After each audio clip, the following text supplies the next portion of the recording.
Muy bien, entonces con relación a la reparación de la fractura, tenemos cuatro fases y creo que lo comentamos antes de iniciar la clase. Fase inflamatoria, formación de callo blando, formación de callo duro y la formación, bueno, el remolado óseo, que es la formación del hueso laminillar, ¿no? Que es hueso completamente maduro. Entonces, como se pueden dar cuenta, autores, desde el primer día, o sea, las primeras 24 horas del día cero, tenemos la formación del hematoma, en este caso el coágulo, ¿ok? Más o menos dura una semanita, ¿ok? Aquí dice 3 a 5 días. Entonces, doctores, una persona, por ejemplo, creo que el semestre pasado me lo preguntaron, no sé si fue ustedes, otro grupo, doctor, pero ¿qué pasa con mi abuelito que toma aspirina todos los días y se fractura ahorita? Ah, pues se va a tener que dejarlo ahorita mismo, ¿ok? Doctor, entonces, ¿cuándo lo va a tener que a tomar? Porque una fractura tarda como 3 meses en repararse. Ah, no, te esperas una semanita, ¿ok? Unos 6 días, 7 días, y de ahí en adelante otra vez vuelves a tomar la aspirina, no pasa nada, ¿sí? O sea, si era su preocupación esa, ¿no? Entonces, los primeros días, los primeros 24 a 5 o 7 días, pues no se recomienda el uso de anticoagulantes. ¿Por qué? Porque ocupábamos la formación de ese hematoma, ¿sí? Pero, por ejemplo, la otra pregunta que pueden hacerme, que también me llegaron a hacer el semestre pasado, era, doctor, ¿pero qué pasa si mi abuelito ahorita acaba de tomarse la aspirina y se acaba de fracturar? ¿Cuánto tiempo le va a durar el efecto? Pues el efecto puede durar de 24, 48, 72 hasta 3 días, ¿ok? Entonces, pues, no pasa nada. El coágulo se va a seguir formando.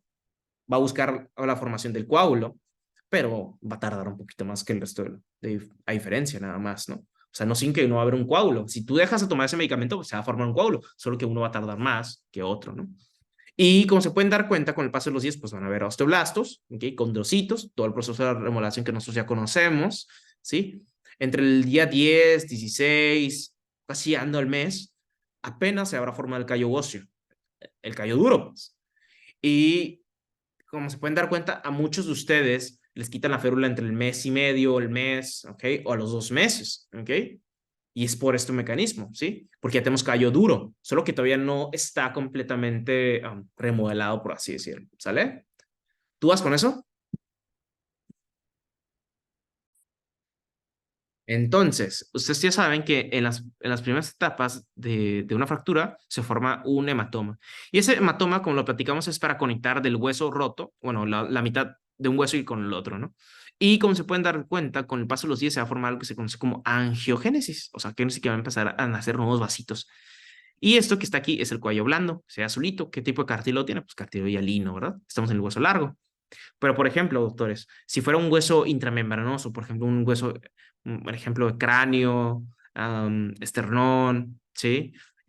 También puede aplicar clavícula aquí, la otra es escápula, pues no van a pasar por este proceso, pero sí por el proceso o sea, no por el proceso del hueso endocondral, pero sí del hueso intramembranoso. Nada más que aquí estamos viendo el ejemplo del hueso endocondral, ¿sí?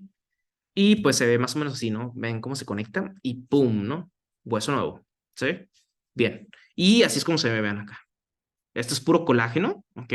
Y vean por dentro que hay un montón de células, ¿no? Fibroblastos, macrófagos, células hematopoyéticas. Y lo necesitamos, ¿no? Para que el resto de los días siguientes se endurezca la matriz y vuelva a formar el hueso laminillar, ¿no? ¿Ok? La fuerza inflamatoria que incluye, pues, la formación del hematoma, el relleno del hueco, ¿ok?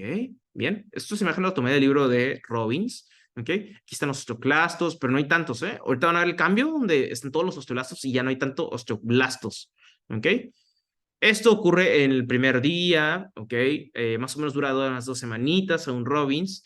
Se van a empezar a depositar células osteoprogenitoras, va a llegar hueso endocondral, ¿ok? Y pues todo, sobre todo es rico en plaquetas aquí, ¿no? En trombo, ¿ok? Y se ve más o menos así. Vean por acá, es el hueso, se acaba de fracturar. Vean cómo se conecta el hematoma, ¿sí lo ven? Bien.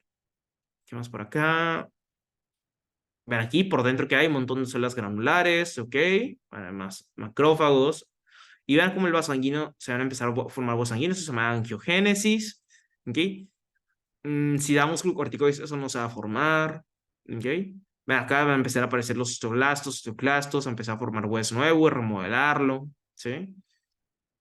Osteoblastos. Vean aquí cómo se va formando el callo blando, ¿ok? ¿Qué más por acá?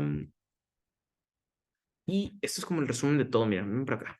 Este es el macrófago, vean aquí lo que hace. Hematoma, ¿ok? Vamos por acá.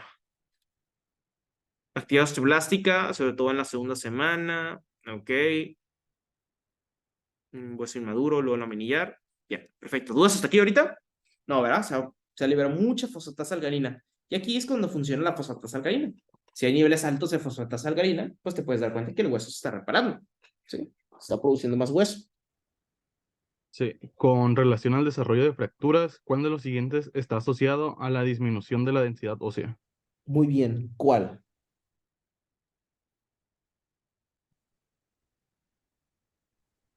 No sé. Eh, Ah, muy bien. ¿Por qué?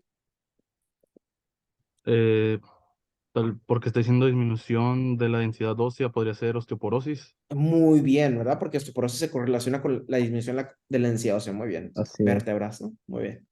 ¿Dudas con eso? Pero, por ejemplo, con relación al desarrollo de fracturas, ¿cuál de los siguientes es más frecuente en adultos jóvenes, ¿no? Pues puede ser escafoides, puede ser El radio, ¿no? radio. Sí. Ujú. Calcáneo y peroneo, pues, peroneo, pero esos no son tan frecuentes, ¿no? Sí. Recuerden una vez más la tablita, recuerden que una enfermedad que se caracteriza por disminución de la densidad ósea es la osteoporosis, así como lo comentó el doctor. Muy bien, el cartílago hialino se va a intercambiar y se va a convertir con hueso, ¿no? Recuerden que el bone bone es el hueso inmaduro y posteriormente se va a pasar a formar hueso maduro. Vean cómo está luego al final. Obviamente todavía falta su retoque, hay que remodelarlo y ya los osteoclastos se encargan de todo eso, ¿no? Entonces el hueso laminillar es el paso final, por así decirlo. Dura meses a años, ¿ok? Por eso muchos deportistas de alto rendimiento se vuelven a fracturar nuevamente. Por eso la vida de ellos no es la misma, es posterior a una fractura, una lesión. ¿Qué más? Una duda, Ajá. en las primeras 2 semanas que se hace el hematoma, ¿ahí es donde se hace lo de la angiogénesis o es hasta después cuando se va haciendo el callo? O bueno, el No, cartílago. doctora. Por ejemplo, tú solito te vas a responder aquí, mira, fíjate otra. Ya es que aquí en esta imagen de acá dice que marca de 0 a 3 días, de 3 a 5 días, ¿verdad? Y fíjate otra. Semana uno, porque si va el 5 al día 10, ¿ok? Semana 10 al 16, ¿ok? Ya son 2 semanitas, ¿ok? ¿Te acuerdas cuánto tiempo dura todo eso? De 0 a 2 semanas, ¿verdad? Ujú. Ujú. Ok, entonces el hematoma es la primera semana y la angiogénesis es la siguiente semana, la segunda semana. Ok, y en adelante, ¿no? Sí. Ok, entonces está entre la primera y la segunda fase. Ajá, exactamente. Ok, pero la primera semana es el hematoma. Ok, el coágulo de sangre. Ujú. Así es. Gracias. Muy bien. ¿Dudas? Pero vean aquí los osteoblastos, cómo están aquí, formando mucho hueso, bien bonito.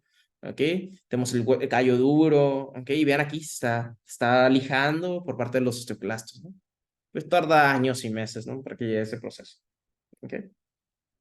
Pero es un deportista de alto rendimiento no queda igual una vez que se fracture, ¿no? Mejor que se retire, por así decirlo. Factores que intervienen en la reparación. Bueno, ¿qué cosas van a evitar que se repare correctamente el hueso? Pues ya lo dijimos ahorita, ¿no? Anticoagulantes y AINES en general, ¿ok? AINES en general no ayudan bastante. Pero, doctor, es que el paciente tiene mucho dolor. Sí, se puede dar, pero los AINES han mostrado que principalmente los anticoagulantes, en este caso la aspirina, el ácido acetilsalicílico, pues son los que más intervienen en el retardo de la reparación ósea, ¿ok? Entonces está prohibido el uso de aspirina en los primeros 7 días, ¿sí? 7, 14 días si quieren, ¿ok? El uso de glucorticoides, ¿ok? Una malnutrición, por ejemplo, un paciente que está en un asilo y se fractura, pues va a ir muy mal, ¿no? O sea, poca exposición a vitamina D, malos alimentos, malnutrición, etcétera, ¿no? Muy mala respuesta. Ah, hay más factores, por ejemplo, en los viejitos, con razón los osteoporosis y todo lo demás, pero esos son los más importantes los que les marco. Y doctores, los que les marco son puros fármacos que vamos a ver en este módulo, así que les voy a preguntar de todo, ¿sale? Vean aquí, una fractura. Nunca se reparó correctamente. No, doctores, que era una fractura cerrada, aún así no. No, no. ¿Por qué? Porque probablemente el coágulo no se formó correctamente, secundario a que usas medicamentos, otras cosas. ¿Y qué pasa cuando se forma inadecuadamente la reparación? Bueno, desarrollar lo que se conoce como pseudoartrosis o tan conocido como una falsa articulación. O sea, ¿qué quiere decir, doctores? Una fractura tiene que recuperarse en menos de 3 meses, de preferencia. ¿Ok? Ok, se entiende que no se recuperaron ni en los 6 meses. Ok, se entiende que no se recuperaron los 9 meses, pero ya los 9 meses es como la última chance, ¿no? ¿Sí? porque el doctor tiene la decisión de quitarte o no los tornillos. Los tornillos son sumamente importantes para seguir fijando los huesos. Por ejemplo, los tornillos, poco a poco los van a ir ajustando. Por ejemplo, ustedes ven este hueso no se reparó solito. O sea, aquí viene invisible, aquí se les conectan unos tornillos, y esos tornillos poco a poco se le van quitando, se van desajustando por así tornillos, ¿no? A lo mejor tienes como unos 5 tornillos aquí, y poco a poco, dependiendo como vayas con el traumatólogo te puede ir quitando poco a poco tornillos, ¿no? ¿Sí? Entonces los tornillos sirven para eso, para que puedan unirse correctamente el hueso con huesos. Por eso es sumamente importante. A la otra, si el paciente se recomendó, señor, no se mueva de donde está, si va a realizar actividades, trata de no usarlo con el miembro que está lastimado. Pero el paciente no hace caso y pues cae en una pseudoartrosis. Y eso es básicamente un ejemplo de los tornillos. Hay muchos, muchos ejemplos de tornillos, pero pues, se pueden dar cuenta que estos son ejemplos, ¿no? Y básicamente lo que hacen es ajustarlo con relación al peso al tornillo, ¿no? Sí. ¿Dudas con eso? Digo, no soy el especialista en eso, pero sé que en general se puede llegar a hacer eso, ¿no? Y hay muchos ejemplos de tornillos, muchos, muchos, muchos. Y vean acá cómo lo alinea y poquito. Por ejemplo, doctora Litsi, si la fractura estuviera de este lado, pues obviamente hay más espacio, más hueco que llenar. Pero si el espacio es chiquito, pues mucho mejor, porque es más rápido en recuperarse, ¿sí? Entonces, por así decirlo, las fracturas de tallo verde son las que les dan un poquito mejor. Pero, por ejemplo, en fracturas muy desplazadas, como minuntas, pues está difícil porque se está perdiendo mucho hueso. ¿Ok? Y vean acá cómo va ganando movilidad y el doctor tiene que asegurarse de eso, ¿no? Oye, ya estás moviendo el brazo, ya estás moviendo la mano, ya puedes mover el pie. Pues tienes que tener eso, ¿no? En cuenta eso. Entonces, como tratamiento, doctores, el dolor se les recomienda acetaminofeno o la otra es opioácidos.